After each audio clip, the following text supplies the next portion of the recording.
Well, hey folks, how y'all doing? Welcome back. And oh man, in the land of grills, yes we are. We're going to be talking about the Chargriller and the Masterbuilt Gravity Series charcoal grills, folks, and their heat diffusers. I've had a few people talking or asking me, hey, have you ever heard about anybody removing, especially when it comes to the Chargriller, removing the heat diffuser and running it without it so you can get higher temps quicker?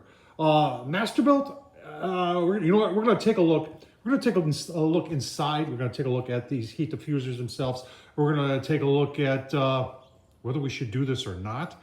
And you know what? I think we're going to fire up the Chargriller because that's the one that everybody seems to have the most questions about. So let's get started.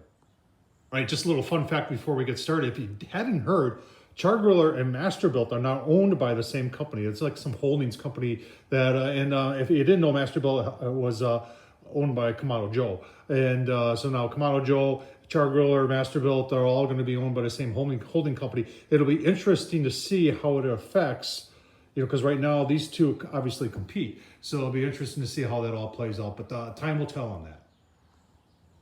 Now, why would people even be tempted to remove this and not cook with it? And the thing is, on the Chargriller, if you look at the length, as opposed to the Masterbuilt is more of a bread box design, has multiple layers, whereas the Chargriller has one long grate. Yeah, they have that upper grate, but it's the furthest away from the heat source all the way over there. Plus, they have, this is a massive, when I bought this thing and I got this part out, I was like, holy cow, that thing is a behemoth when it comes to a heat diffuser. It's got handles on it, and then above that, it's got another grease tray.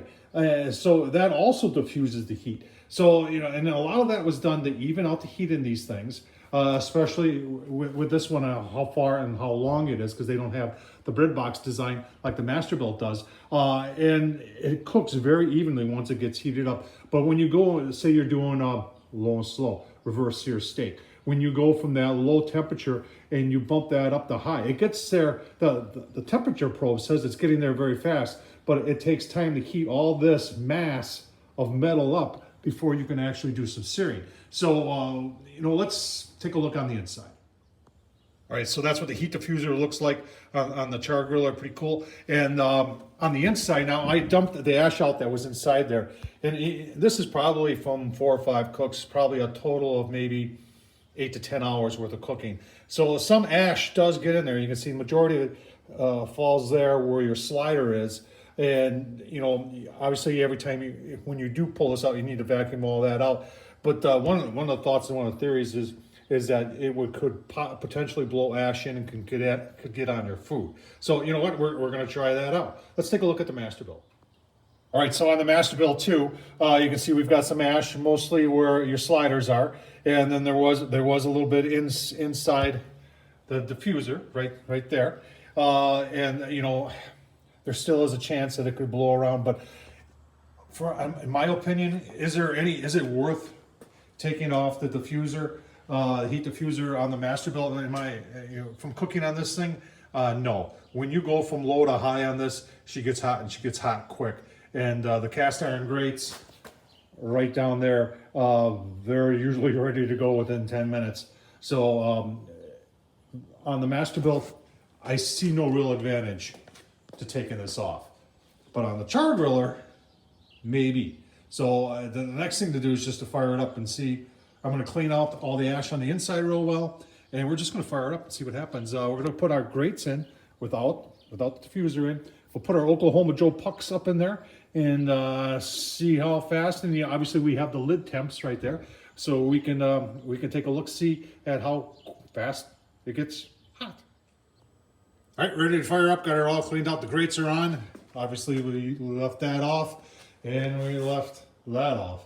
So let's. In fact, you know what? I think I'm just going to remove this last grate over here. That way, when we're taking a look at it, we'll get a better view if there's any ash or sparks or anything coming through there, because I want to see that, and I'm sure you do too. All right, fire in a hole. Sliders out. Fan doors open. Give you a look-see. All right, B&B oak briquettes, folks. Hotter, longer, cleaner. I've been using this stuff for a couple years. I've been using their lump because it's always been available in my area at Ace Hardware for many, many years. And the exciting news is that it's hard to believe, but I'm being sponsored by B&B. So what does that mean? Well, what that means is they're not going to pay me, but they're going to send me a bunch of swag, and they're going to send me a bunch of charcoal too. So you'll be seeing B&B a lot more for 2022. All right, folks, getting ready to close it down. I got to think about how I'm going to do this. I got my 3 pucks in there, and I got to also take it. We should take in consideration the temperature outside. It is 23 degrees, so that's going to play a little bit of a factor into it. I think what I'm going to do is I'm just going to go for broke here and fire it up on high and turn the turbo on and just see what it does. That's all we can do, right? I mean, people want to know. So let's get her fired up. I just turned it on. I'm going to put the cover down, but I just want to show you the amount of sparks that it's throwing in there. All right, a little over a minute. 145 there. Look at our temps here on the lid though. 200, and it's still, without the baffle on there, it's still cooler next to the charcoal. At least at the lid it is. All right, 3 minutes. Reading 225 there. We're over 400 on that one, and 325 on that one. Let's just take a look on the inside. You can see, folks, I don't know if you should be doing this. you're definitely going to get it hotter faster, but it's actually pretty cool. All right, I didn't put the turbo on. Let's put the turbo on. Hear that? Let's see what happens when the turbo's on. Yeah, you got like a blast furnace coming out of there. Holy smokes. Keep on going. Set at 550. All right, coming up on 8 minutes. See, we're 450 here. I said I had it set for 550. I meant 650. But look at the lid temps here. 700 there. 600 there. Take a look at the pucks. Pucks are saying 500, 600, and then 350 over there. They're all over the place.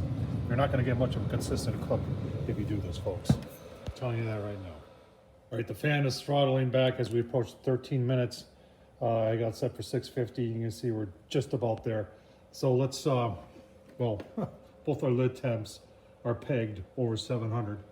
Let's take a look on the inside. And I've got a thermal here too that I want to try and get a temp on our porcelain coated cast iron grates. So let's take a look on the inside. Yeah, you can see there's fire there. Like I said, I am not recommending this, folks. And you can see there's some soot that is gathered. The Oklahoma Joe on this side is pegged, and we're pegged over here too at 600. Not pegged, but in that one I can't read anymore because it's so hot. Let's we're going to be shutting this down here. I don't want to do any more damage, but let's just see. So our grates there right in the middle, 580. Let's go right here. 580. All right, folks. I've had enough. I'm going to shut her down, give you my thoughts. All right, folks, so that's the inside of the grill. We're still cooling down yet. A little bit of ash in there. You can see it even got a little bit of grease that was melting off there. Let's take a look at those pucks, because those pucks, and they're still trying to cool down too. they got really, really, really hot. Folks, there's a reason why that is in there. And it's there to even out the heat. It's there to control the heat. It's there not to let all the ash into your cook chamber. And then along with that, it really helps to even things out. And this is not a good idea, folks. So if you're, quite a few people have been posting this, and I'm just going to tell you right now, don't do it. There's no reason to do it on the Masterbuilt because it gets plenty hot, plenty quick. If you're shooting for 700, you saw that we were able to get 650 in 13 minutes. It worked just phenomenal. These things get hot by themselves, and you should always follow the way the owner's manual tells you to do it. So Hope this was helpful. Tom Horseman at YouTube. Thumbs up, leave a comment, and as always, thanks for watching.